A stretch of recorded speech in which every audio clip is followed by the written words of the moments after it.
নমস্কার, আপনারা দেখছেন পিবি নিউজ। আপনাদের সঙ্গে রয়েছে আমি, সাথেই নজর রাখবো এই মুহূর্তের খবরের দিকে। জঙ্গলে ফুলঝাড়ু সংগ্রহ করতে গিয়ে গুলিবিদ্ধ এক জনজাতি যুবক। ত্রিপুরা এডিসি এলাকা পাহাড়ে বাড়ছে আগ্নেয়াস্ত্রের আস্ফালন।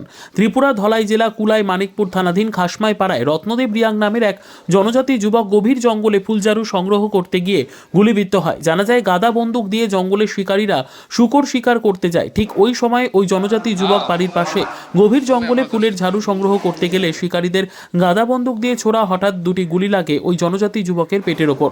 তখন আহত যুবকের চিৎকার শুনে আশেপাশের লোকজন ছুটে গিয়ে গুলিবিদ্ধ যুবককে উদ্ধার করে চিকিৎসার জন্য মানিকপুর প্রাথমিক হাসপাতালে নিয়ে গেলে গুলিবিদ্ধ যুবকের অবস্থা আশঙ্কাজনক দেখে কর্তব্যরত চিকিৎসক তড়িঘড়ি তাকে উন্নত চিকিৎসার জন্য কুলাই জেলা হাসপাতালে প্রেরণ করে দেয়। বর্তমানে আশঙ্কাজনক অবস্থায় আহত জনজাতি যুবকের চিকিৎসা চলছে কুলাই জেলা হাসপাতালে।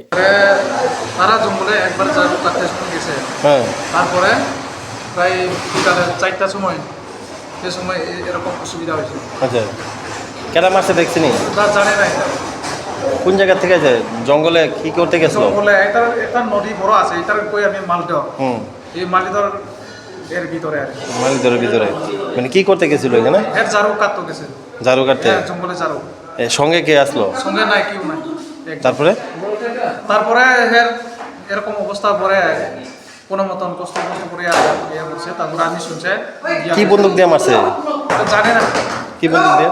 গাদা বন্ধু হইব। আচ্ছা, নাম কি? রত্নদেব রিয়াং। বাড়ি? বাড়ি খাসমাই।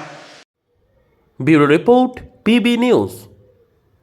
Annapurna medical hall, chemist and druggist. এখানে সকল প্রকার ওষুধ পাওয়া যায়। নবাবহাট মোড়, পূর্ব বর্ধমান। যোগাযোগ করুন 6295528655 অথবা 7602347696।